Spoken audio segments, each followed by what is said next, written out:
Sveiki visi mano brangus klientai ir žiūrovai. Neeilinė situacija. Užsiroviau ant labai didelių aferistų. Taip pat mano klientas užsirovė. Jie yra Win Motors, automobilių perpardavinėtojų įmonė, esanti Vilniuje, egzistuoja 9 mėnesius. Bet aferizmų užsijima juodai.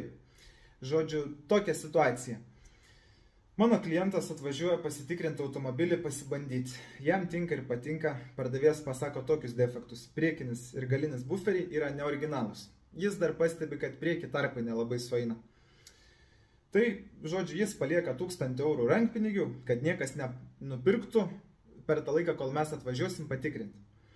Ir, žodžiu, mes atvažiuojam patikrinti, randam daugybę defektų, labai atmestinai suremontuota iš po avarijos, nes automobilis iš Amerikos buvo daužtas į priekį ir labai atmestinai suremontuotas. Žodžiu, ir jis ką, prašo rankpinigius gražinti, aš nenoriu, sako, pirkti tokio automobilio, arba dėrėkime kainai. Sako, gerai, mes jums 300 eurų galim daugiausiai nuleisti, o depozitas negražinamas. Žodžiu, aferistai pasisavino pinigus. Jie gudrus savo sutartį depozito pasirašė taip. Depozitas gražinamas abipusių susitarimu. Jeigu viena pusė nesutinka, depozitas negražinamas.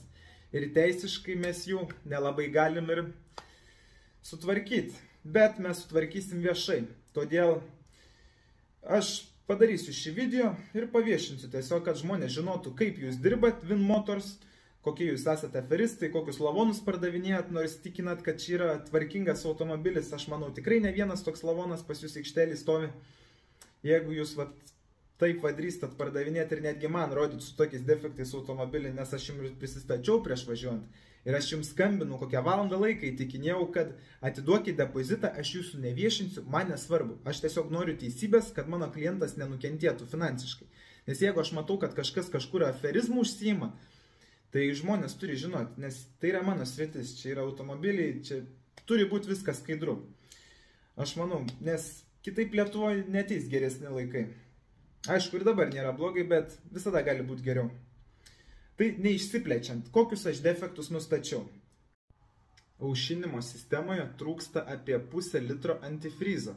Kai pavažinėjom ir sušilo pilnai variklis, ant tepalo užpilimo dangtelio atsirado baltų burbuliukų. Ką tai reiškia? Galimai prapūsta galvos tarpinė, galimai trūkusi galva, galimai trūkęs cilindrų blokas. Arba tiesiog iš po remonto neužpylė pakankamai antifrizo. Arba kažkur yra kiaura sistema ir po biškį bėga. Bet labai mažai šansų, nes viską aptikrinau, niekur nesimato antifrizo nubėgimo. Priekinės galinės lempos kinietiškos, galinės lempos netgi netinka. Todėl bagažinės dangtis yra biški deformuotas ir jos sunkiai įsistato. Ir tas bagažinės dangtis yra priklijuotas ant juodų stiklo klijų. Ir tie stiklo klijai jau net atšokia ir yra toks tarpelis maždaug. Žodžiu, kompiuteris tų lempų nemato, neprisijungia. Klausimas, ar jos tinkamai dar veikia. Po to kapotas, sparnas, durelės labai daug špakliuoti. Iki 1600 mikronų. Didelį plotą špaklius ant kapoto yra. Priekiniai posparniai visiškai netinka tiem kiniškiam buferiam, nes jie yra palaužyti ir visiškai netinkantis, susukti belė kaip. Po to, kai buvo iš avarijos į priekį gavęs, buvo deformuotos variklio skyriaus detalės. Matot nuotrauką, jos visiškai nesueina, varžtai skirtingi. Geometrija realiai pažįsta, landžeronas šiek tiek palenktas ir nenudažytas. Dažai atšokia, tai reiškia, ten pradės rūdyti. Žodžiu, kėbulo tokie defektai. Salonas. Salone buvo rūkyta. Panoramos užuolaida pasigarbanojus kažkodėl. Mygtukai nusitrynę, pasilupę. Žodžiu, tikrai prastai atrodantis salonas. Važiuoklės defektai. Nėra dugno apsaugos. 2 šarnyrai yra keičiami. Traversas yra pabraižytas. Bakas yra įlenktas. Ratai neoriginalūs, tie įdėti prasti lenkiški, kurie per duobę pravažiuoja didesnį ir skyla.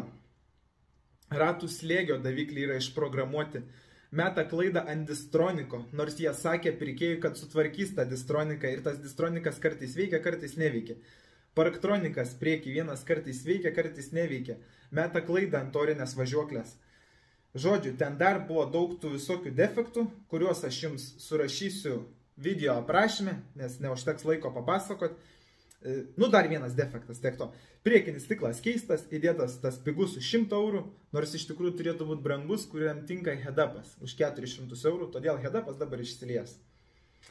Nu, esminiai rimčiausi defektai. Žodžiu, automobilis tikrai prastai suremontuotas ir nevertas aukštos rinkos kainos, nes jie parduoda labai aukštą rinkos kainą už 35 000 eurų, nors tokie automobiliai prasideda nuo 23 800 eurų ir baigėsi ties 40 000 su ženkliai mažesnė rida ir gausesnė komplektacija.